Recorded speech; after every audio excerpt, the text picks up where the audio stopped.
I've owned a copy of Brave Fencer Musashi on the Sony PlayStation since it came out in late 1998. It's an action RPG released by Squaresoft, the company responsible for the Final Fantasy series.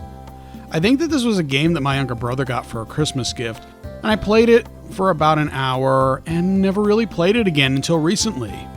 I'm glad that I finally took the time to play this game all the way through, since it's a fun game. Sadly, most people don't even recall this game, Square-Enix included. The game received a sequel in 2005 on the PlayStation 2 called Musashi Samurai Legend, but that game looks nothing like the original and was turned into a third-person action title, dropping many of the RPG elements. Since that game, the Brave Fencer Musashi series has been dormant. Despite being fun, the game does have some faults, and it may be a deal breaker for some people. I'll talk about both the good and the bad of this game in my review, but I think that the good and enjoyable aspects of the game far outweigh some of the bad things. Unlike most of Squaresoft's games of the time, like Final Fantasy VII, Final Fantasy Tactics, Front Mission, and Parasite Eve, Brave Fencer Musashi doesn't take itself all that seriously. The plot is somewhat silly, and the characters can be really goofy, with over-the-top evil villains, incompetent henchmen, and a lost and forgetful regent to the king that always seems to remind me of the professor on Futurama. You play the part of Musashi, a boy that is the reincarnation of the legendary Brave Fencer Musashi who saved the Alukinite Kingdom 150 years prior. You are summoned by Princess VIII to save her kingdom from the evil Thirst Quencher Empire. As the reincarnated Musashi, he is given the Fusion Blade and must recover the legendary Lumina Sword to stop them. Musashi is not interested in helping at all, and is quite put out by being ripped from his world to save Princess VIII's kingdom. But he makes a deal. Get the legendary sword for them, and they'll return him back from wherever he was summoned. After retrieving the sword, Musashi finds that the Thirst Quenchers have kidnapped most of the castle residents, including the princess, so now he must save the princess so she can cast the spell to return him home. In order to get to the soda fountain, the floating ship that acts as the base for the Thirst Quencher Empire, he must recover 5 scrolls to unlock the elemental powers of the Lumina Blade. Through his quest, he gets roped into helping the nearby village rid the area of half-vampire, half-zombie creatures, among other tasks. As the game progresses, Musashi starts softening up and becomes friends with the various villagers in the kingdom. He starts empathizing with their situation and comes to care about their safety and well-being. The dialogue is full of humor, and for the most part, it works in this game's setting. The supporting characters are also interesting. Relatively new to this era of gaming, many of the scenes have voiceovers, and given the quality of contemporary voiceovers in games like Resident Evil and Symphony of the Night, this one is pretty good. The cutscenes are all voiced, but regular dialogue during the game is just in text boxes. Unfortunately, like many games of this era, the cutscenes are unskippable. The graphics are interesting to say the least. Character models resemble the artistic style of Final Fantasy VII, low polygon count and all.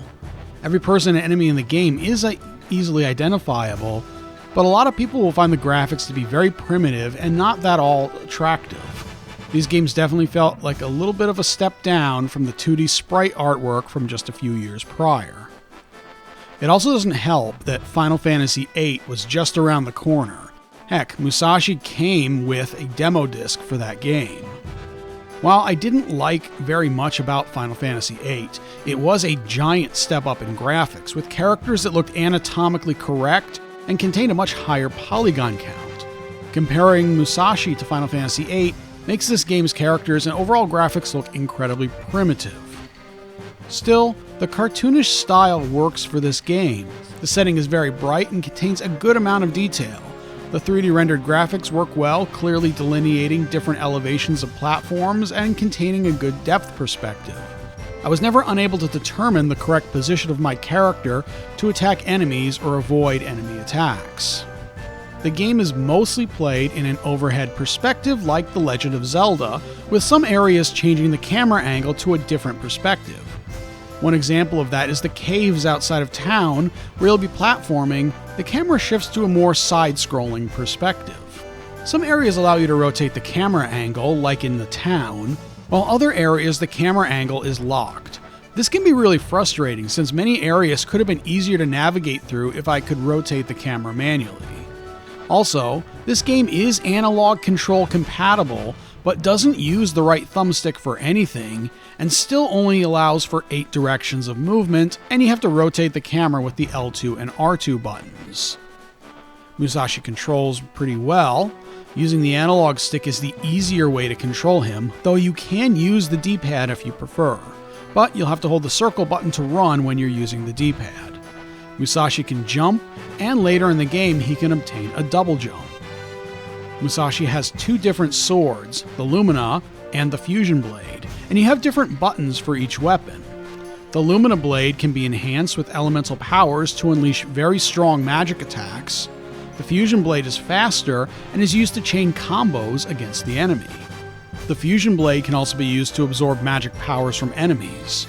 Each enemy you absorb will give you a different magic ability like healing, extra jumping ability, or even detrimental status effects like the mushrooms that put you to sleep, leaving you vulnerable to an attack.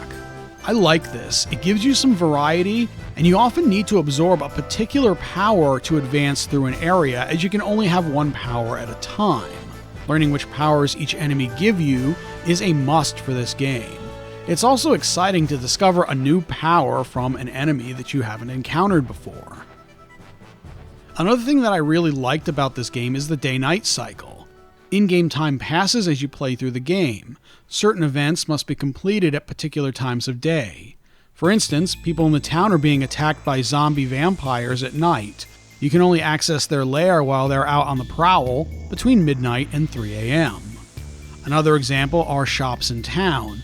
They keep daytime hours, so if you need to get more curing items, you'll have to plan on stopping by during their open hours.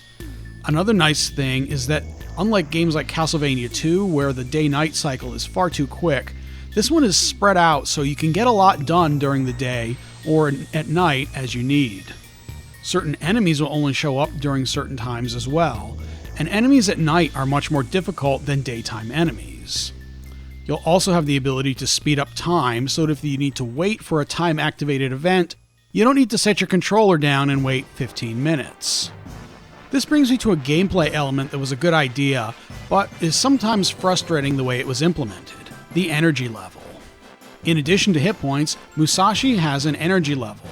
The longer he is awake, his energy drops more and more, and his attacks will become weaker, and at a certain point, he'll become exhausted, and his movement and jump are also considerably hindered. There are 3 ways to recover energy. First is to absorb a recovery ability through fusion. The second is to eat food that you buy at a store. Food only lasts a few days before going bad though, so you'll have to plan accordingly. Third way is to sleep. You can do this by purchasing a room at the inn, but if you're out in the field fighting for your life, you won't have this option. Luckily, Musashi is a narcoleptic and can fall asleep on command. The longer he sleeps, the more energy is recovered, so find a safe spot and get your energy back. The problem with going to sleep is that you have to switch from regular attack mode to sleep mode.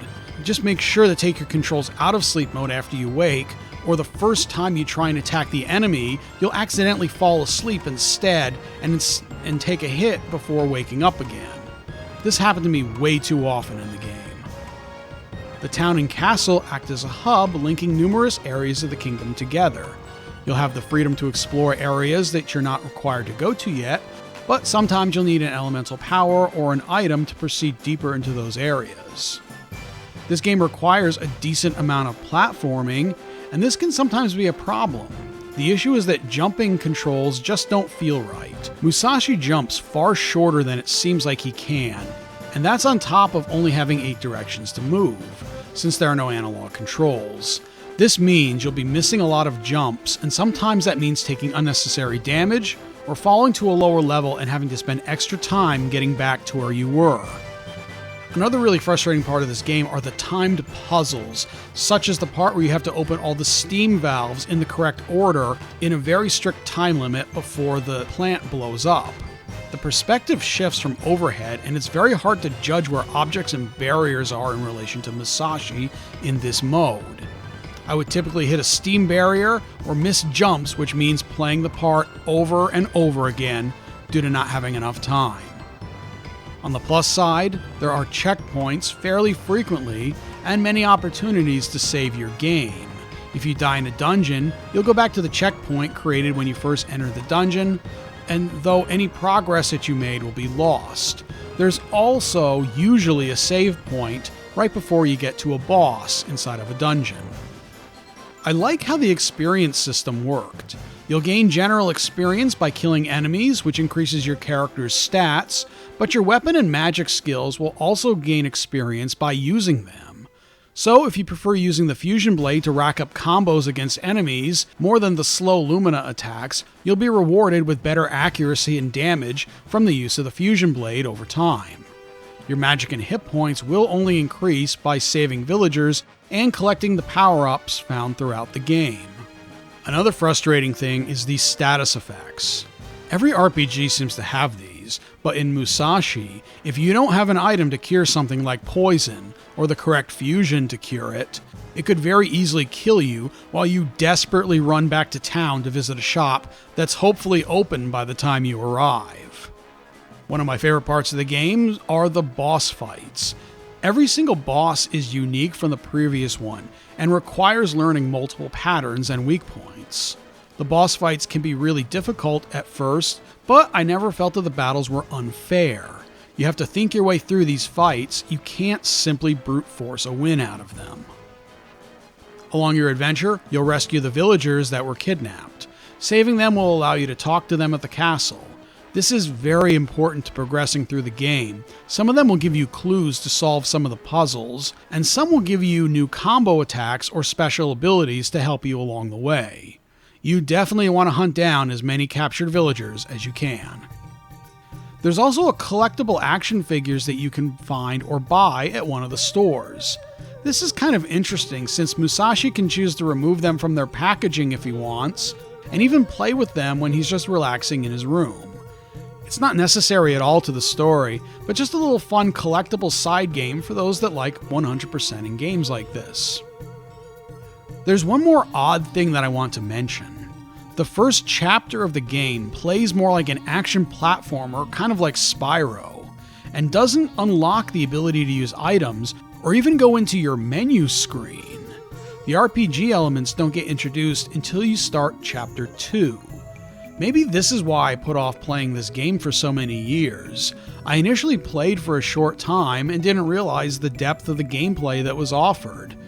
This game is an action RPG through and through, but from the first level, or the first chapter I should say, it really seems like an action platformer. So don't let the introductory chapter fool you into thinking it's just a 3D action platforming game. I found the game really satisfying despite getting pretty angry a few times, mostly with the jumping and the timed puzzles. I really wish I had played this back when it was new, because I don't think some of the control issues would have been such a big deal back then in the early 3D era. This is a series that had a lot of potential, and if Square-Enix ever decides to go back to some of their older abandoned properties, this would be a great one to revisit. If you enjoy action RPGs, give this one a try, but make sure you get to Chapter 2, otherwise you won't see any of the great potential that this game has to offer. I hope you enjoyed this review. Thanks for watching, and I'll see you in the next video.